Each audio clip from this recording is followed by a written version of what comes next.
Each year, the people of America invest billions of dollars to create new plants and equipment. This invested capital buys the tools which make a man's labor worth more because he produces more.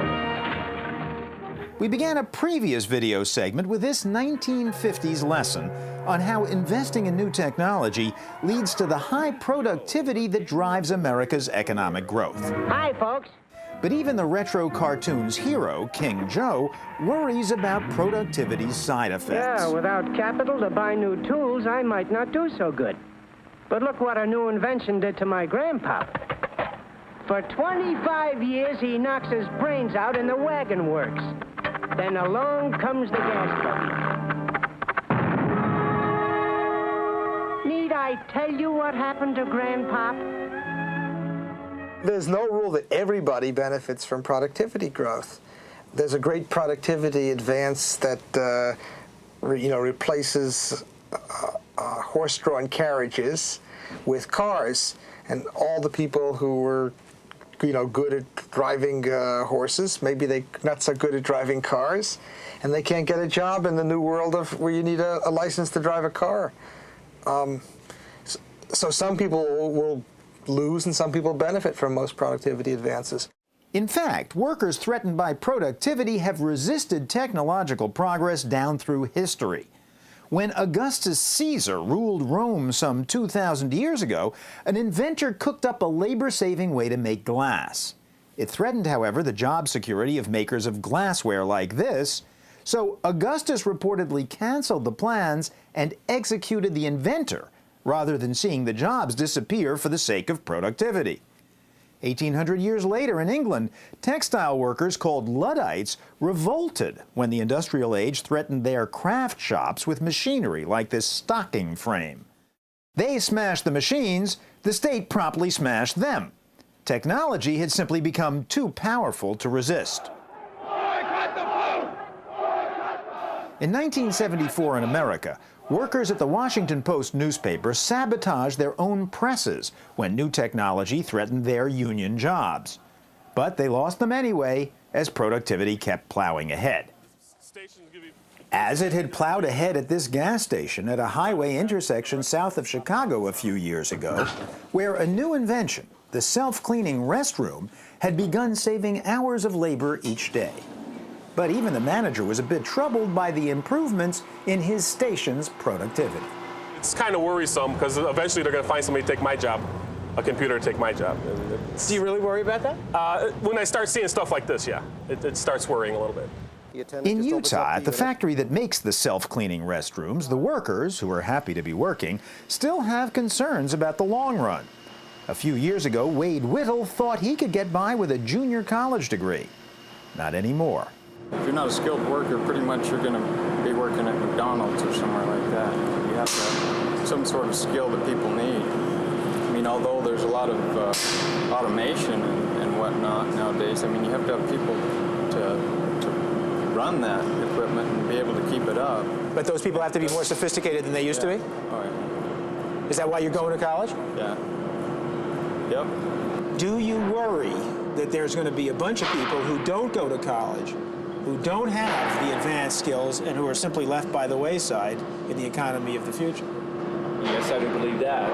You worry about it? Yes, I worry about it. You have kids? I've got kids. I've got 4 children. And the most important thing in my mind is to send them to college, to provide a means for them to go, because I fear that if they don't, they will stay behind. Now, as you listen to workers like Bernd Hanzig, you hear an undercurrent which may well be at the heart of the recent uneasiness about productivity gains, namely, who wins and who loses. The problem seems to be that it's workers in low-skill jobs who increasingly have borne the brunt of technological change as those jobs are threatened. Good new jobs, by contrast, require more skills, more education. But though Professor Freeman sympathizes with the worry, even he can't see resisting the march of technology. I'd like to see one of these machines, and maybe we should bring it to our office bathroom. But you're going to be displacing unskilled workers. Yeah, but if it's cheaper to have the machine, then in fact my company will do better, and therefore I'd better make that decision. I mean, you can't expect people who are sitting there worrying about the survival of their firm to sit down and say, well, I will, in fact, turn down a cheaper way of doing something. If the business community did that, we'd have no technical progress and we'd go backwards. And that's a problem for the society, you know, the government and more broadly. As for the worry that new, more productive technology will take away most jobs, Northwestern economist Robert Gordon brushed it aside when we first confronted him with the self-cleaning toilet threat years ago. My reaction to you and your toilets is, so what? What else is new? I mean, we've had automatic elevators displacing the elevator operator 50 years ago. We had mass hysteria in the early 1960s when everybody said automation was going to eliminate all the good jobs, and then we got the boom of the 1960s. We've learned that creating jobs and high productivity are completely compatible. But creating what jobs, we asked a more seasoned Bob Gordon recently. Well, how about nurses? You know, we're not going to have little robots going up and down and sticking IVs in you, not in your and my lifetime. So we'll have more people working in the health sector. We'll have more people in media, talking heads on 700 channels instead of the mere 200 channels I get in my house now.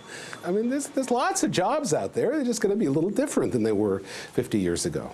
Stanford's Paul Romer is even more hopeful. We've already seen, for example, that the number of people, or the fraction of the population that's engaged in collecting and distributing food has dropped dramatically over time. We've had remarkable technological progress in agriculture and food processing, so that compared to most of human history, where most of human time was just spent getting nuts and berries and an occasional piece of game, now a very tiny fraction of total human effort is devoted to getting the food that keeps us alive and keeps us healthy.